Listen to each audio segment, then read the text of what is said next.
Musibye mutya abalungi abaagalwa gye musinziira okubeera ng'ate mumpuliriza. Mujje baleko gyonna gye mutuusaako engalo. Mbasasirako nnyo mmwe abayita mu bizibu eby'enjawulo. Mbasanyukirako mmwe abatuuse ku buwanguzi. Mwabakuzizza amazaalibwa olunaku olwaleero, mbaagaliza amazaalibwa amalungi ag'essanyu. Mwabafiiriddwako abantu bammwe. Nsaba emyoyo gy'abagenzi, Katonda agiwummuze emirembe agiramuze ekisa, agumye emitima. Abaka ab'enganda ssaakaate n'ab'emikwano. Amanya yenze Omumbejja Aisha Nassolo mba ntuuse okubeera ng'ate nkutuusaako ebigenda mu maaso mu ggwanga lyattu Uganda. Kyemba nkusaba kiri kimu, subscribe nga teekako akadde. Tojja kubeera ng'ate omissing out updates. Yes. Naye nga sinagenda mu maaso, kansooka ate njagalize omukulu ono Levikson munnange man of God amazaalibwa amalungi ag'essanyu. Simanyi myaka emeka gy'awezezza, wabula nga kyemmanyi kiri kimu nti olunaku olwaleero ebambi awezezza omwaka omulala. Era abantu bangi nnyo bavuddeyo bwe batyo ne bamuyozaayoza okubeera ng'ate asobodde okwegattibwako omwaka guno nga mwaba abangi mwe muli munnange ne Desire Luzinda avuddeyo wali ate n'amugamba happy birthday man of God kwegamba ba social media in-laws bonna ne basaakanya. Ate to make matters worse, Levikson laba wavayo ate still n'addamu n'aposting ekifaananyi ekirala nga munnange asala keeki era n'agamba munnange woman of God thank you so much kwegamba Desire Luzinda ayita Levikson man of God then Levikson ye n'amuyita woman of God. Aya kati nno munaye byebyo ate ebigenda mu maaso eruuyi eyo naye nga ffe tubaagaliza birungi byereere bannaffe so nga ate ne muwala wa Grace Kani olunaku olw'eggulo bambi naye yawezezza omwaka mulamba. Omwana we kinajjukirwa nti ye Grana Erona gega amannya ge era nga bambi olunaku olw'eggulo yeegatiddwako omwaka omulala. Happy belated birthday baby girl, tukwagaliza buwanguzi n'obuwangazi mu bulamu bw'ensi eno. So nga ate munnange ebyo tubitadde ku bbali, ye Kavuma Jamushidi abadde amaze ebbanga ng'anoonyezebwa abandi ne batuuka n'okumubika. Munnange we twogerera olunaku olwaleero azuuse. Ono nno munnange asangiddwa ate wali ku poliisi mu Odi Kampala. Bangi nnyo n'abalala baali babula wabula nga womanyi nti senga mubeeramu omumanyifu mu bo gwe baba bagenda okusinga okwogerako naye nga still Kavuma we yabulira waliwo n'abalala abaabula lwakuba nti gwe baali basinga okumanya era still ye yayitanga mu mawulire nawa naye ng'olunaku olwaleero babasanze ku poliisi ya Odi Kampala. Kavuma Jamshid kisaako ate ne banna abalala wabula ye Ssaabawandiisi wa NUP David Lewis Lubongo yawati atutegeezezza nti baneeno munnange basangiddwa n'ebiwundu by'amasasi. Kati nno munaye katubasabire embeera gye balimu bagivunuke otherwise ebigenda mu maaso mu ggwanga lyattu Uganda si byangu. Abantu bawambibwa enkya n'eggulu, abantu battibwa, abantu batulugunyizibwa. Kale kwegamba tetumanyi oba eno embeera tuligivaamu ddi wabula Katonda munnange yasinga okumanya ensi yaffe tugiteeke mu ssaala. So nga ate ebyo tubitadde ku bbali, waliwo akatambi akayitingana nga kalaga Rema ali n'aba B2C kwegamba bazinira ku luyimba lwe luno olwa ngonze Rema waabye ebyamu kwegamba we bamunyiga ate munnange omunyigo wali wonna.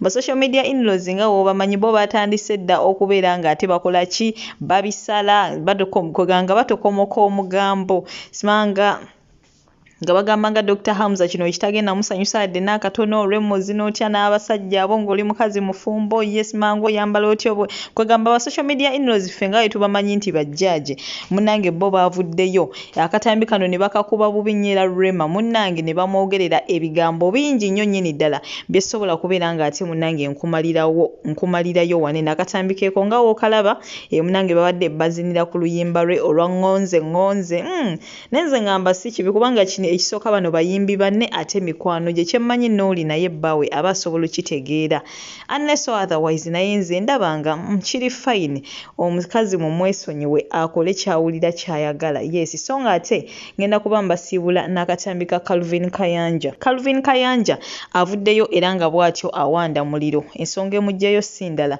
wabula ye yammuno okubeera nga munnange kigambibwa mbu yeegasse ku basiyazi tho nze nga nz'omu ekituufu kiri nti sinnakikkiriza nti muna ekituufu yeegasse ku basiyazi. Nze muli omutima gwange guŋŋamba nti omwana ono alabika like agezako ku pretendinga nti abalimu naye ng'ekituufu anoonya mpapula. Nze bwe ntyo nga nze bwe ndowooza yadde era still okubanga tabirimu ne yeefuula nti abirimu nakyo still kwegamba kigenda mumukosa kinene kigenda mwonoonera erinnya ne public engeri gye mulabamu egenda kukyuka naye nga bannaye si byangu n'akamu n'akeddagala. Nze ng'omusagala kujaajenga nnyo bantu because buli muntu munnange abeera n'ensonga lwaki aba asazeewo okukola ekyo kyakola. So okusalira abantu emisango munnange tukulekere Katonda. Waliwo kooti emu egamba nti don't judge my choices before understanding my reasons.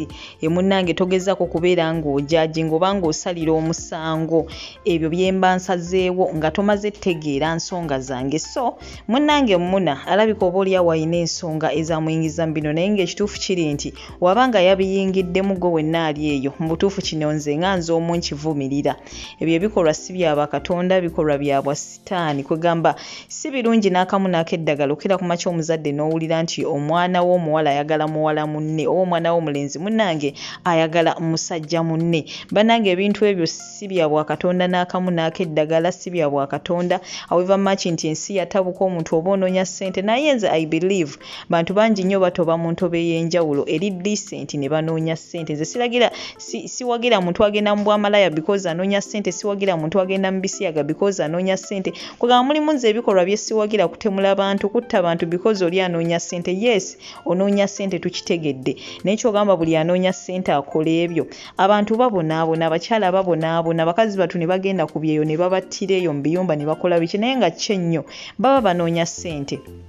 Golowooza kyennyo ekyo ky'olina bo kye batalina, obutasalawo okugenda mu bwamalaya, bo ne basalawo ssente ate bazinoonye mu ngeri endala eri decent. Yadde bamanyi nti nabyo birimu ebizibu bingi, naye ne bagamba nedda okusinga okukola kino kankole kino nfune ssente. So bannange ffenna twagala ssente, naye ennoonya yaazo yeeyawukana. Naye nze mbadde nsaba bannaye ssente tuzinoonye mu bulungi.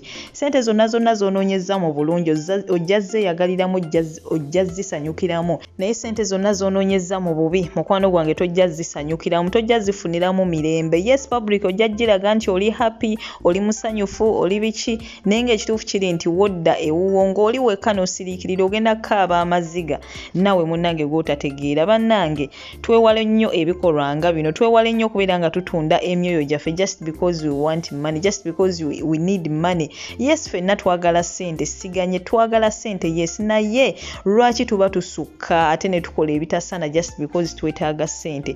So Muna wabanga ekituufu yayingidde mu bino ebintu nze ng'omu nkivumirira. Waba yavuddeyo ng'alaga apretending okubibeeramu nga tabiriimu, just nga ayagala abalage nti mwabiri naye nga ye just anoonya mpapula nga tabiriimu, then oba oli awo ekyo kiri better. Naye era still lwaki oba weefuula ekintu ky'otali okitegeera, then wabanga just abuzaabuza nga ekituufu tabaliimu, nga just oba buhanginzi out nabo naye ng'ekituufu tabiriimu, then nakyo oba oli awo kiri better. Era butereevu amazima tujja kuba tugazuula oba ddala ebintu ebyo yabiyingidde oba tannabiyingira. Naye nga nze for now sigenda kubeera nga ate nkoncludinga nti Muna yabiyingidde oba kino. Ekituufu kiri nti katukiweemu time obudde gye bunayongera okubeera nga butambula tujja mmanya amazima matuufu ku bino. Wabula nga ye Calvin Kayanja agamba mbusimanga agenda badipotinga era bw'atyo yatutegeezezza nti tukiweemu obudde mbu tujja laba nga ne Derrick naye ayingidde ebisiya gasaako ate ne Atakayima. Kinajjukirwa nti ne Atakayima munaye wetwogerera ali UK n'omulungi we ate Lighton namubiru. So munnange bye bya Calvin Kayanja ngenda kuba mbikulekerako, naye nga mukwano gwange subscribe nga oba tunabateekako akadde like nga video eno, naye nga ate ekisinga obukulu toseetuka. Goodbye for now. Amazima go tegeekweka, buli kimu kyonna tujja kukitegeera ate era mujja kukyejjirayo mmwe bennyini, ekyabulayo n'abalala. Tujja kulaba n'ebya Derrick, tujja kulaba n'ebya Kayima mu ngeri y'emu. Mwe musiriikirire busiriikirizi, mugule budde musiriikirire, amazima mujja kugalaba. Nabagamba from day one nti abantu bano mbalaba era ne bye bakola mbimanyi, bafekinga relationships, naye amazima gajja kuvaayo. G'amazima tegeekweka, amazima galinga oil mu mazzi, ne bw'oteeka mu pipa ebidomola bimeka eby'amazzi go gasigala kungulu ate tegalwawo, gajja mu kaseera akatuufu. Go ne bwe gaba tebaga ku kase, amazima gatuuka ne gajja. Mujja gejjirayo mpola mpola, mujja kukakasa, naye musaasire nnyo bakadde bammwe, musaasire nnyo famire zammwe, musaasire nnyo Katonda eyabamaking okubeera kye muli. Actually tukolerera abaana byonna bitunuulira n'olaba nti buzibu bwa nsimbi, buzibu bwa famire zikola mpola, buzibu bw'abaana butaagala kukola bye bibakoza bino, kwagala kufuna za bwereere, kwagala kulya ku za bwereere, naye nga balingira ekibi ekya Sodoma ne Gomora. Kale ebyo bye byange, twekwate nnyo Katonda, siriikirira buli kimu kiwaakadde, n'abalala bagenda kuvaayo. amazima go tegeekweka buli kimu kyonna tujja kukitegeera ate era mujja kukyejjirayo mwe bennyini ekyabulayo n'abalala tujja kulaba n'ebyaddiriki tujja kulaba n'ebyakayima mu ngeri y'emu mwe musiriikirire busiriikirizi mugule budde musiriikirire amazima mujja kugalaba nabagamba from day one nti abantu bano mbalaba era ne bye bakola mbimanyi bafekinga relationships naye amazima gajja kuvaayo g'amazima tegeekweka amazima galinga oil mazzi ne bw'oteeka mu pipa ebidomola bimeka eby'amazzi go gasigala kungulu ate tegalwawo gajja mu kaseera akatuufu go ne bwe gaba tebagakukase amazima gatuuka ne gajja mujja gejjirayo mpola mpola mujja kukakasa naye musaasire nnyo bakadde bammwe musaasire nnyo famire zammwe musaasire nnyo Katonda eyabamaking okubeera kye muli actually tukolerera abaana byonna obitunuulira n'olaba nti buzibu bwa nsimbi buzibu bwa famire zikola mpola buzibu bw'abaana butaagala kukola bye bibakoza bino kwagala kufuna za bwereere kwagala kulya ku za bwereere naye nga balingira ekibi ekya Sodoma ne Gomora kale ebyo bye byange twekwate nnyo Katonda siriikirira buli kimu kiwaakadde n'abalala bagenda kuvaayo